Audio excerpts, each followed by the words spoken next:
What's up everybody, Matt Maran here for a slightly different video.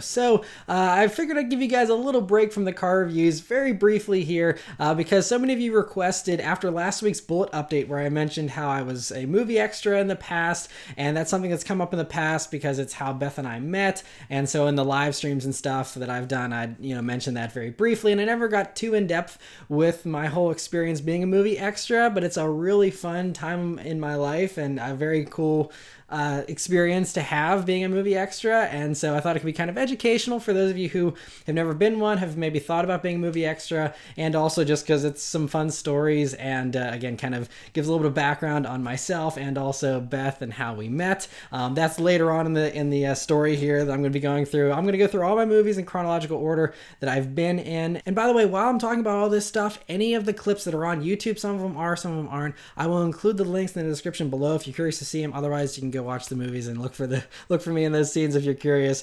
But I will try and cite everything as best as I can down there. So anyway, the first movie that I was ever in was Abduction, which was a movie that starred Taylor Lautner, Lily Collins, and a few other people. There was I think Denzel Whitaker was in it, and a few others. And it had a pretty star-studded cast too. And some of the people that I didn't come in contact with who were also in the movie was like Sigourney Weaver, and Alfred Molina, and a bunch of other people. But anyway, the movie was directed by John Singleton. Those of you who know your Fast and Furious trivia know that he directed Too Fast, Too Furious. And so obviously I was just excited to be a movie extra in general. Being in a movie, even as just an extra, was the biggest rush I've ever had outside of filming accelerations in fast cars.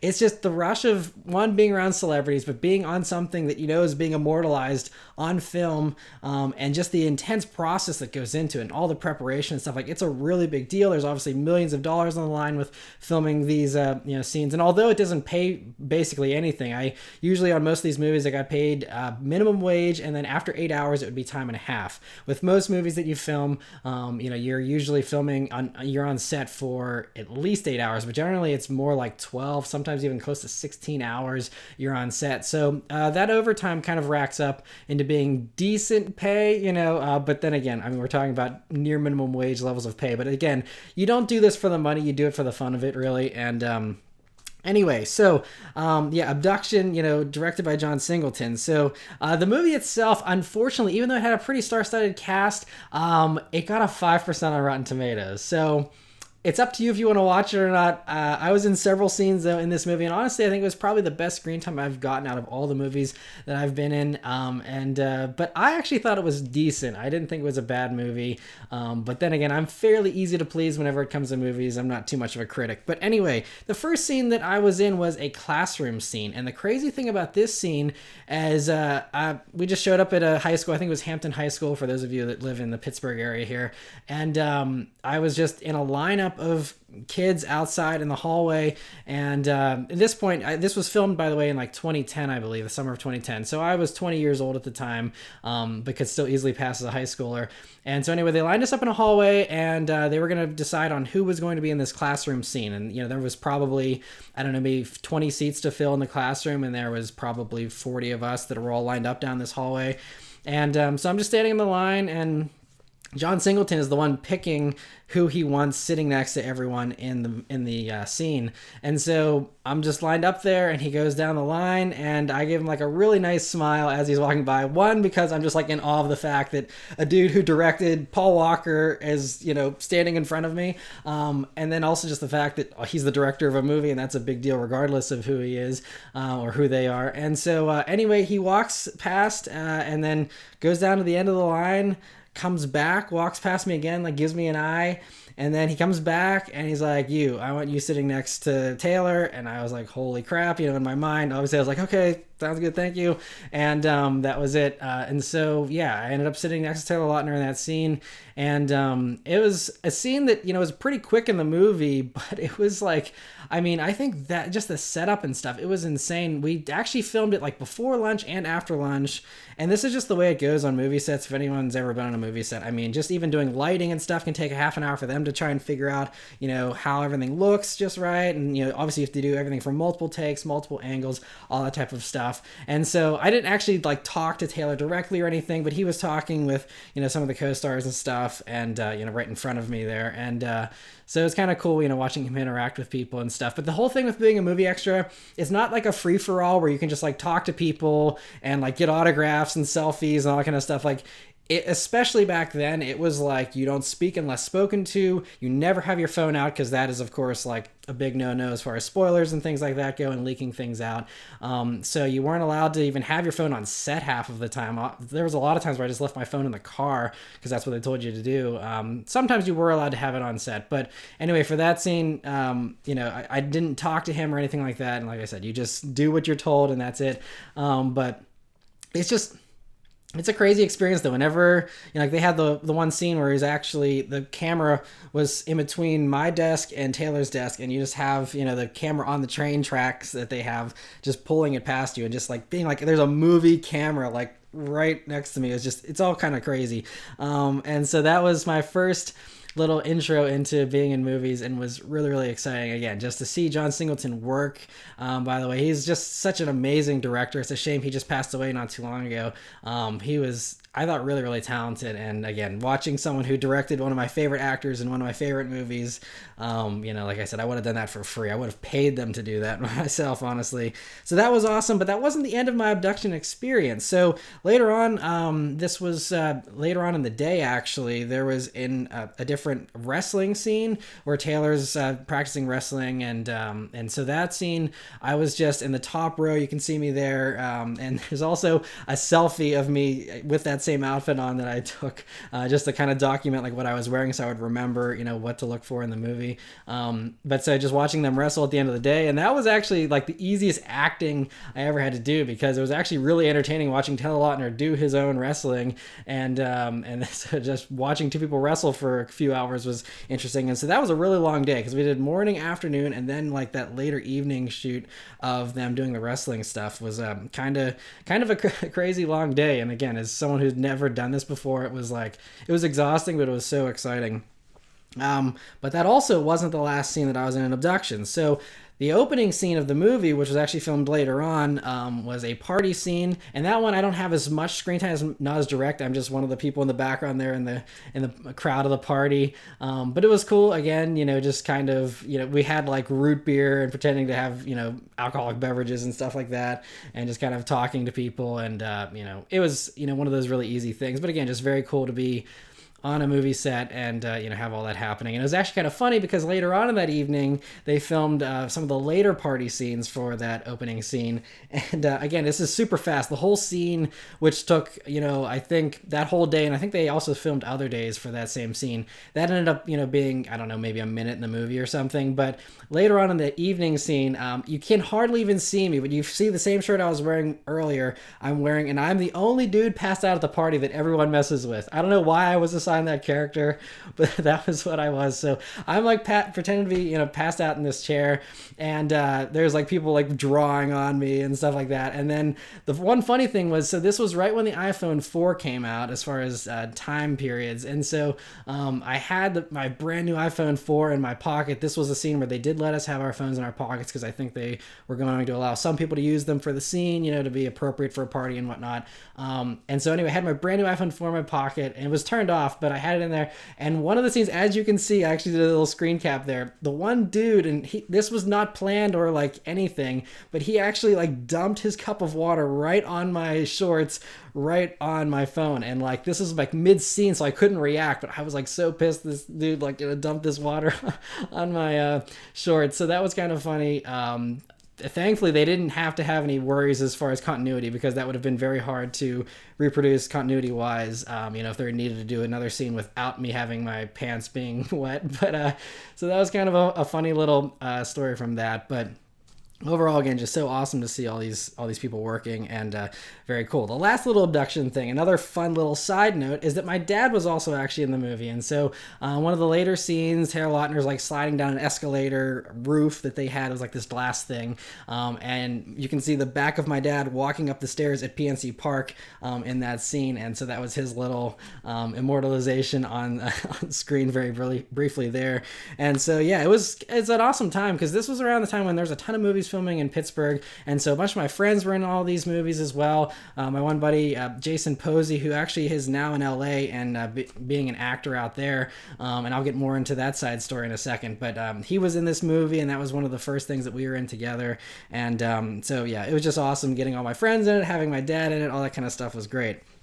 Anyway, next movie I was in was Perks of Being a Wallflower, which filmed, pretty close around the same time. And this movie I worked on, but I wasn't actually in, because the angles they used for the scenes I was in, I never could find myself in the scene. So if I was in the scene, it was so tiny that I couldn't even, clearly make it out as being me. So that really, there's nothing to really show there from that. But the main thing is, there was just dance scenes. It was set in the early 90s, so we were just dancing to Broken Wings by Mr. Mister all night. And it was kind of fun, though, that it was, kind of having a period piece, because I hadn't done anything like that before, and it's kind of fun pretending it's a different decade. And so that was kind of a fun thing, but it was basically just walking/dancing past cameras all night, which was cool to actually, get a little bit of screen time, or so I thought, but again, they just ended up not using those shots.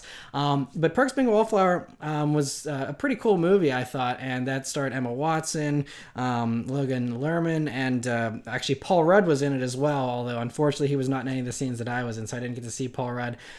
But I did get to see, especially Emma Watson working, which was very cool, and she was super, super nice, and I even passed her in the hallway one time. It was kind of like a mind-blowing thing, because the whole night I was listening to her speak in a normal American accent, and then whenever she was walking down the hallway, she was just talking on the phone to somebody, and she was like completely in her British accent. It was kind of like a mind warp for a second, so I'm like, whoa, like, yeah, she's British, I forgot, because just watching her walk down the hall, that was kind of cool.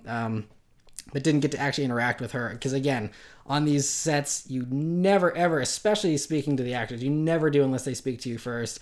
That's just the basic etiquette of being an extra. Again, you're not there as a fan, you are there working, they're working, it's a professional environment.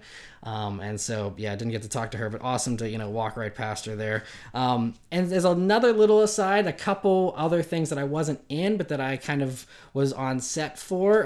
There's many of you who are very OG fans of the channel remember all the Batman movie filming stuff that I did. So whenever The Dark Knight Rises filmed in Pittsburgh back in 2011, I actually was working as a detailer at the time at a Porsche, BMW, Audi dealership, and that can be another little fun fact video that maybe I can do down the road if you guys are curious about my experiences there. But so with that, I was doing that, and that was my job over the summers while I was in college and stuff. And I actually quit that job to go to downtown Pittsburgh every day and film behind the scenes footage of The Dark Knight Rises. I wasn't allowed on set.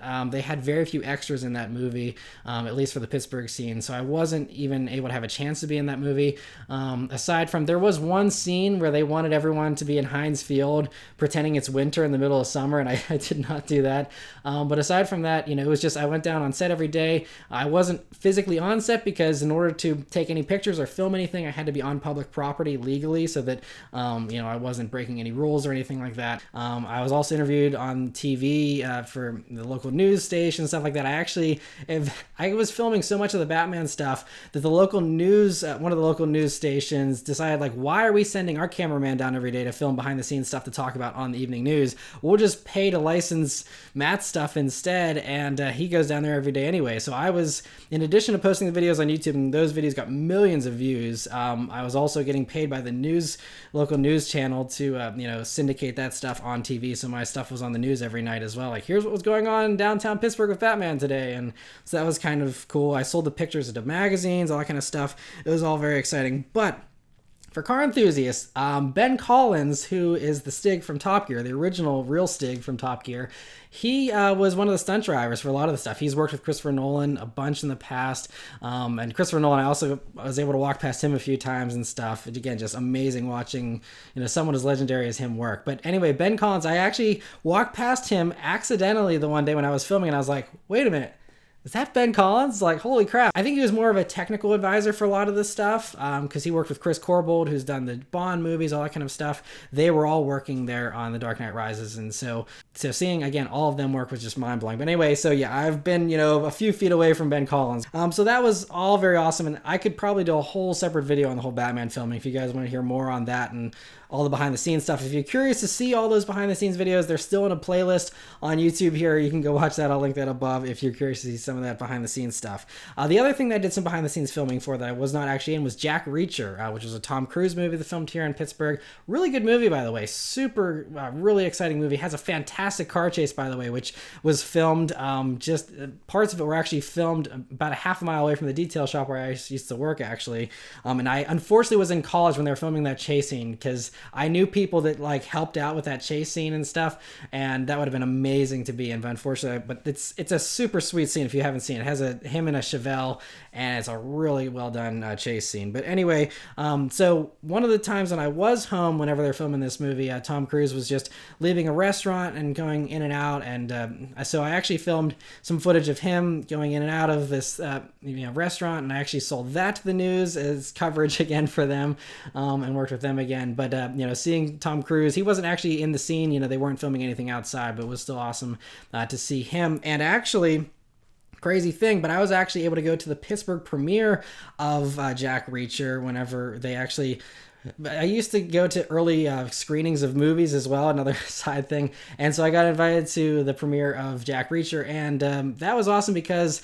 One, I was sitting like 2 seats away from the mayor, and I was sitting right behind the director of the movie. But Tom Cruise actually showed up for the Pittsburgh premiere and did a nice little intro. This is right around Christmas time, and that was amazing. So I will play that little clip that I filmed of him introducing the movie. It's wonderful that everyone just was so warm and gracious with me, and to be part of this community for that time period meant a lot to me. And I hope that you're proud of the way your city looks. In the film, I'm very proud of the way it looks. I think it's stunning. I think it's a beautiful city. People are amazing. And I just really want to thank you all very much, because you can't make a movie unless you have the help of the community, particularly a movie of this kind. So thank you all very much. I just want to wish you a very, very Merry Christmas and the best of New Year. So thank you. But anyway, back to the stuff that I was in. I'll try and go a little quicker because I realize this video is getting long. But I was in a TV show called Those Who Kill, which was on A&E. Only went for one season. I honestly didn't even watch it. The only thing, we filmed at CMU, and I think at a church somewhere. And I was in like an Alcoholics Anonymous like group, in like a support group kind of circle thing. And I just remember the camera spinning around us over and over again and stuff, while we all had to look very somber and everything. So that was all I really remember from that. But I filmed 3 episodes of that, or 3 different scenes, 3 different days of filming. I believe it was maybe 2 episodes or 3, I don't remember. The only thing that was exciting to me about being in Those Who Kill was that 3rd episode that I was in was actually directed by Phil Abraham, who at the time had directed 13 episodes of Mad Men, which is one of my favorite shows. He's friends with Matthew Weiner, who created Mad Men. So this guy was like directing John Hamm and stuff, and then I'm in a scene that he's directing as well. So that was really cool watching him work as well. And he went on to actually direct more Mad Men scenes, I think 2 or 3 more after that as well. So again, like nothing insane or anything, but just these light brushes with people that I really respect and have contributed to some of my favorite movie and TV shows is awesome. One movie that I did get a little bit of screen time in and got to be pretty close to some pretty big actors was Foxcatcher. Was the next movie I was in, and so that was filmed at California University of Pennsylvania, the scenes that I was in, and I was a front row spectator for some wrestling scenes. And so Foxcatcher had Channing Tatum, Mark Ruffalo, and Steve Carell in it, among others. And the scenes that I was spectating, I was like 20 feet away from Channing Tatum as he's flipping people over and doing all kinds of stuff, and him and Mark Ruffalo were kind of wrestling and goofing around on set, and they were so fun. They were like entertaining us extras, which they did not need to do, but they were super, super friendly, and so that was very cool. And actually, again, one of the extras broke the very blatant rule of never talking to the actors. One of the girls like went up and was like, "Can I get a picture with you?" to Channing in between takes, and he very graciously obliged. But that was kind of, we were all like holding our breath, like, what is he going to do? But he was still super nice. And Steve Carell, although he wasn't in any of the scenes that I was in, he did actually make an appearance, because I guess he was filming something pretty close by and made an appearance to say hi to Mark and Channing. And so he was done up with makeup because he had like a bigger nose and stuff for this movie. But he just like appeared in the corner, and this was whenever I was a little bit further away, but everyone was like freaking out, like, man, it's like Steve Carell standing there. Like, it was pretty wild. So again, that was a little bit further away, but I can say I've been in the same very large room with Steve Carell, which was exciting as well. But yeah, so there's another little aside. My buddy Jason Posey and I both went to LA because at this point in time, I was actually seriously considering being an actor, because I love being an extra so much. And I actually had taken an acting class in college, and then I actually took another acting class while I was doing this extra stuff, and it was mostly just doing monologues and, you know, simple scenes, things like that. But I really enjoyed it, and so I was doing all these classes with my buddy Jason, and we were actually going to LA to shop around for apartments. Like, that's how far along we were getting with, like, you know, seriously considering moving out there to do this.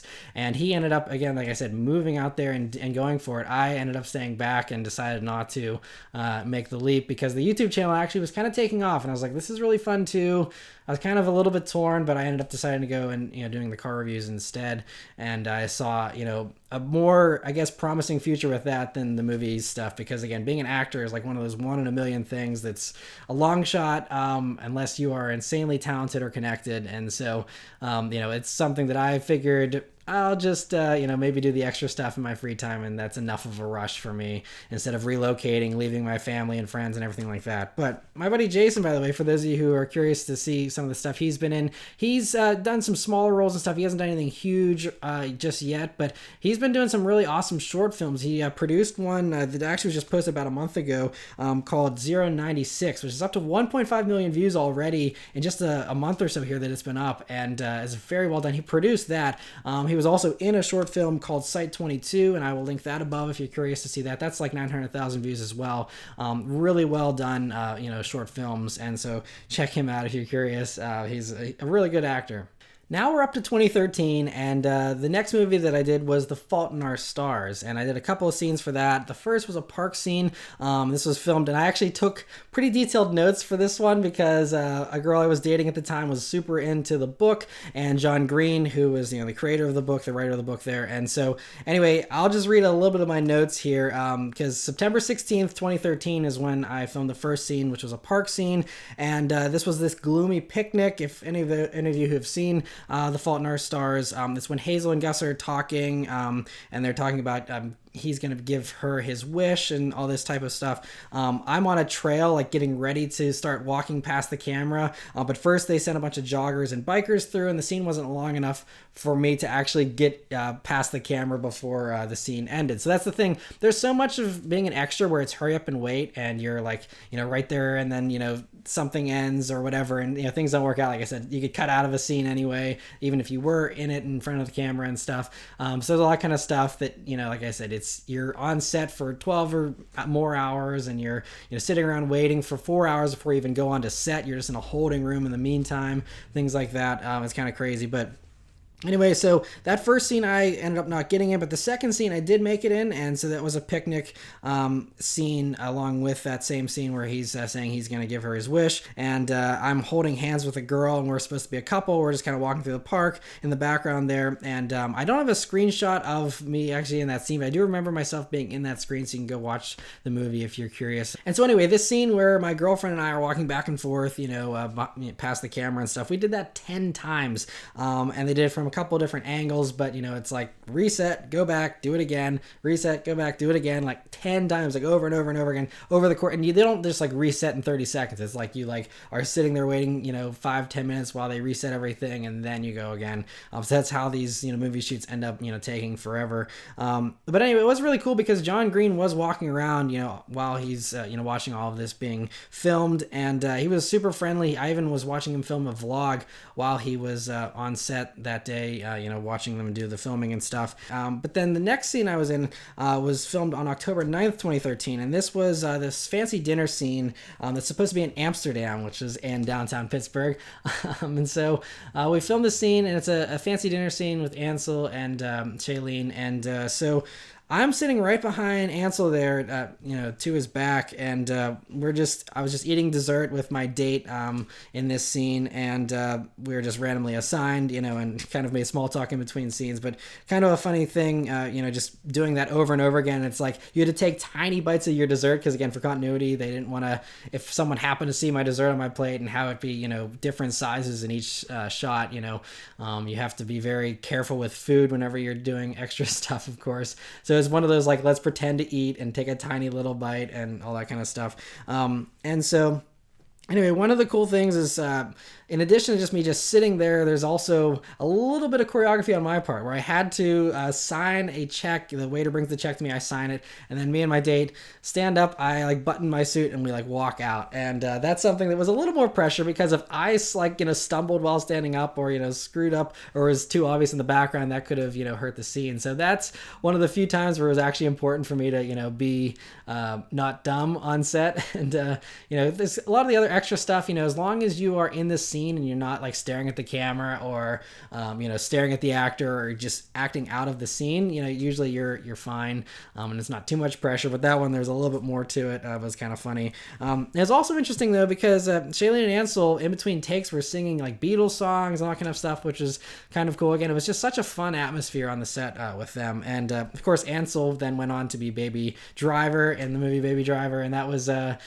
think that's honestly one of my favorite modern car movies. Baby Driver is just, the music and everything is so good. But anyway, so he hadn't done that at that point, but again, to be able to watch him in that and be like, yeah, like I sat right behind that guy was kind of a cool little thing. But anyway, at the end of the night of that scene, so that we were 15 hours on set for that fancy dinner scene, by the way.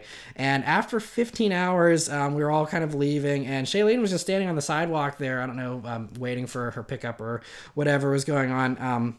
But she happened to walk right past me, and so this is the one time where I like risked saying something. She seemed so nice that I, instead of waiting to be spoken to, I spoke up, and I just wanted to compliment her on her voice because it was actually really good. So I was like, "You have an amazing voice, by the way," and she said, "Oh my God, thank you," and was very gracious, and that was it. But that was the only time I've ever really talked to one of these actors whenever I was on one of these shoots. But that was kind of a cool thing. And as far as like history stuff goes too, trying to tie it into car things very briefly, that winter actually just a couple months later is when I sold the Legacy GT Spec B, which up until that point in time I had, and I also I got the BRZ back in the summer of 2012, so I was either driving the BRZ or the Spec B to the movie shoots and stuff. One of the last movies I was actually in was Not Cool, and it was also Shane Dawson got a movie deal, and it was tied in with a TV show called The Chair, which was on Starz. And The Chair was a reality series, and what it did was it documented Shane Dawson and another director. They both were given the same starting script and the same budget. They had to film in the same city, but then they were able to completely modify the script however they like, and do their own take on basically the same movie. And it was a very interesting concept, and it was backed by Chris Moore. He was one of the guys. He's been in a bunch of, he's directed a bunch of stuff. And Zachary Quinto actually was one of the producers as well, and made a brief appearance on set. Him and Chris Moore. It was kind of cool to see both of them. But the Not Cool movie was cringy. I actually would not recommend watching it. It's very, very juvenile humor, but it was not my type of movie, I guess I will say. So it was actually Zachary Quinto, I believe, didn't even want to be credited in the movie because that's how much he did not like it.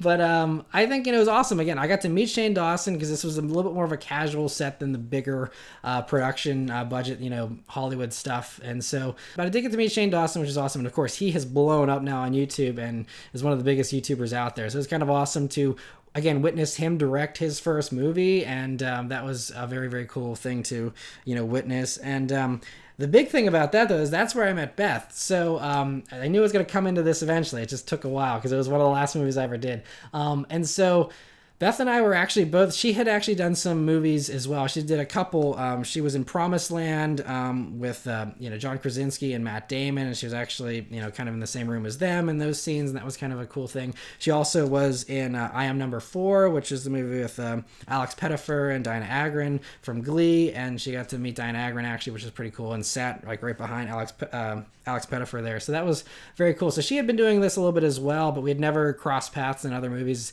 before this. But then in this movie, and this was a kind of another outlier with Not Cool. We had 5 days in a row that we filmed, And doing it in a row is also out of the ordinary. And then 5 days using the same extras over and over again is also pretty uncommon. Usually they want to have different extras for different scenes and stuff. But since we filmed mostly party scenes, and it was mostly like the same high school kids in the party scene, they were able to reuse those 5 days in a row. And so with that, again, we were on set for at least 12 hours every single day.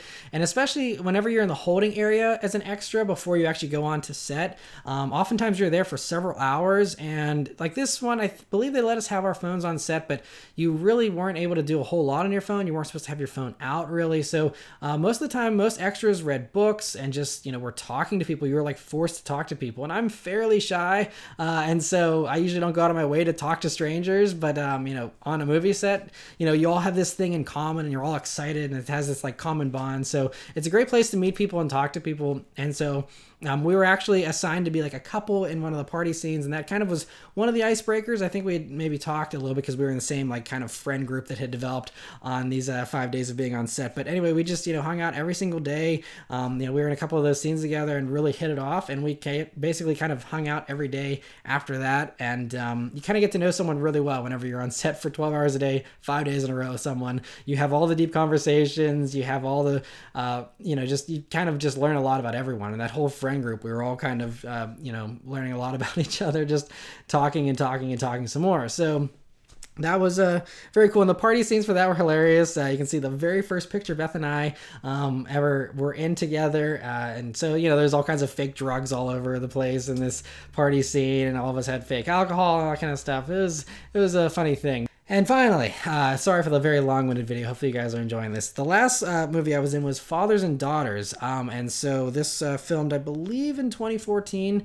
Yeah, I think it was fairly early in 2014, maybe March, if I remember correctly. And so the scene that I was in was a book signing and like a reading scene that Russell Crowe was doing. And so the movie starred Russell Crowe and also Aaron Paul and Amanda Seyfried. I think I always butcher that name, but she was in it as well. But her and Aaron Paul were never in any of the scenes I was in, so I didn't get to see them, but various other people spotted them around the city and stuff at the time. But anyway, just being in the same scene with Russell Crowe was what was mind-blowing, because he was in this book reading scene and I was one of the book reading attendees, and I actually have a picture of the book that he was reading, that fictitious book there. And so I was in the second row there. You can see me as he's reading, and Russell Crowe is one of my favorite actors. I have many favorite actors, but he's one of them, and he's just a very good actor, I think. And so watching him work, he was very serious. He was friendly, but he didn't talk a whole lot because he was very in character.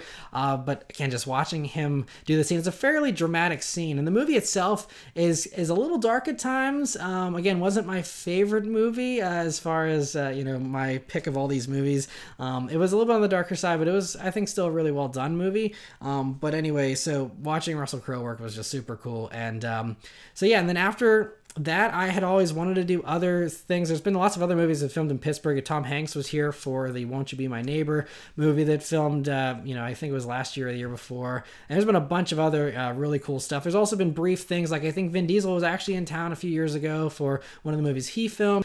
There's been all kinds of little segments here and there where you hear about on the news. There's celebrities and stuff, but those were the ones that I had, and I would love to be in more, but the YouTube channel just keeps me so busy now that I don't have the time to, make minimum wage to sit around for 12 hours, as exciting as it is. If it's something really amazing, I might just try and clear out my schedule to do that, but trying to even just carve out a couple of days of free time in my schedule it takes a lot of work and a lot of working ahead to clear out that kind of time. So it's just something I haven't gotten back into since, but I would love to be in more, because like I said, it was one of the biggest rushes I've ever had outside of doing car reviews. It was really, really exciting. And if any of you are debating whether or not to do it, I would 100% recommend being an extra if you have the free time and you don't mind the low pay. You do get to eat pretty well. That is one thing, because a lot of times you're eating the same stuff that everyone else is, the directors, the actors, whenever there's lunch breaks. And so the food was pretty good, but again, nothing that I would, sacrifice a day for, but, it was all just very fun and a very cool thing, and I was lucky to be a part of. But anyway, yeah, let me know if there's any questions you guys have. Hopefully you enjoyed this, and if you'd like any follow-up videos, let me know, and maybe I can do some more of these in the future. But anyway, thank you guys very much for watching. I'll see you on the next one. Take care.